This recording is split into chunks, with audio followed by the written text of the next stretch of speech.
नमस्कार, जय श्री राम दोस्तों। कैसे हैं आप सब लोग? आशा है ठीक होंगे। आज हमारे पास एक मेल गया ही है और एक भाई ने मैसेज किया हुआ है। उन्होंने एक अपना फ़ोटो भी डाला हुआ है। वो बता रहे हैं कि सर जो हमारा एक शोल्डर है, वो एक शोल्डर एक ऊपर और एक नीचे हो गया है। तो ऐसा हमें लगता है कि वो जो शोल्डर है वो हमारा ऊँचा-नीचा दिखता है हमें, ठीक है? और हमने काफ़ी नज़दीकी से देखता है तो दिखता है वो। नज़दीकी से ना देखो तो वो दिखता नहीं है, तो वो बराबर दिखता है। तो मैं आपको बता दूं, अगर आपको जो शोल्डर है आपका, अगर आपको एक ऊपर और एक नीचे की अगर लक्षण लगते हैं तो वो हो भी सकता है। तो इसको जो होता है वो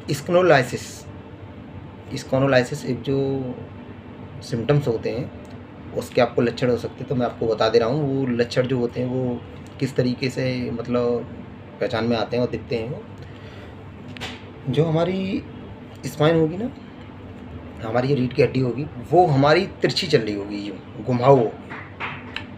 अगर इस वाले शोल्डर में होगा तो वो यूँ करके घूम रही होगी बकी से, जैसे हमारा लेगा शोल्डर से यूँ कर्व ले रही होगी इसकी तरफ। और जो हमारा जो ये वाला हिस्सा होगा वो हमारा ये वाला हिस्सा अंदर की तरफ धसेगा, एक तरफ अंदर की तरफ धसेगा, एक तरफ हमारा निकलेगा।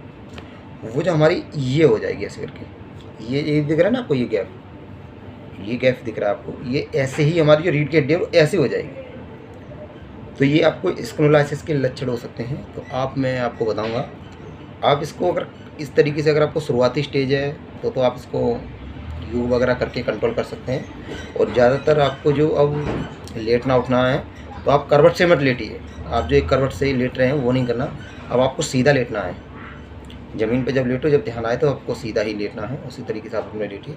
और अगर आपको ज़्यादा लक्षण अगर ये दिखाई देते हैं, ज़्यादा परेशानी आ रही है, तो आप अपने डॉक्टर से सलाह ले सकते हैं और इसका ट्रीटमेंट भी करा सकते हैं इसका, ठीक है? बड़े तो आप इसका ट्रीटमेंट करा लीजिए। और अगर आपको हमसे कराना है तो हमारा ये नंबर है वो आप नोट कर लीजिए, और उसके बाद आप हमसे कॉन्टेक्ट कर लीजिए। और कॉन्टेक्ट करने के बाद ये अगर जैसा आपका ट्रीटमेंट में होगा वैसा आपको थेरेपी वगैरह दी जाएगी आपको। और ये स्क्लेरोसिस जो होती है वो आपको करा लीजिए अभी, क्योंकि ये फर्स्ट स्टेज है। और जैसे ही ये सेकंड स्टेज में जाएगी तो आपको दूर से ही दिखने लगेगा कि ये हमें ये बीमारी हो गई है। क्योंकि इसमें क्या होता है, बॉडी हमारी घूमने लगती है, टेढ़ी होने लगती है। तो ये शोल्डर में जाएगी और शोल्डर से हमारी रीढ़ की हड्डी होगी वो भी टेढ़ी होना स्टार्ट हो जाएगी। इसके कारण फिर हमारे जो पैर हैं वो उसमें नोकनी की प्रॉब्लम आ जाएगी। नोकनी की प्रॉब्लम कैसे आ जाएगी, जैसे हमारे यूँ सीधा है, जब हम यूँ, तो नोकनी की जब दिक्कत होगी ना तो वो यूँ हो जाएगा सीधा।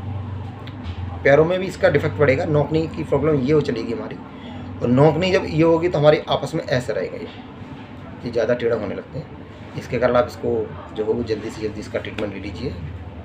और अगर आपकी और भी कोई अगर समस्या है तो आप हमें कमेंट करके बताइए और मेल कर दीजिए, ताकि हम इसको देख के और जो भी हो सके उसका निवारण दिया जाएगा, ठीक है? तब तक के लिए आप लोग ठीक, नमस्कार।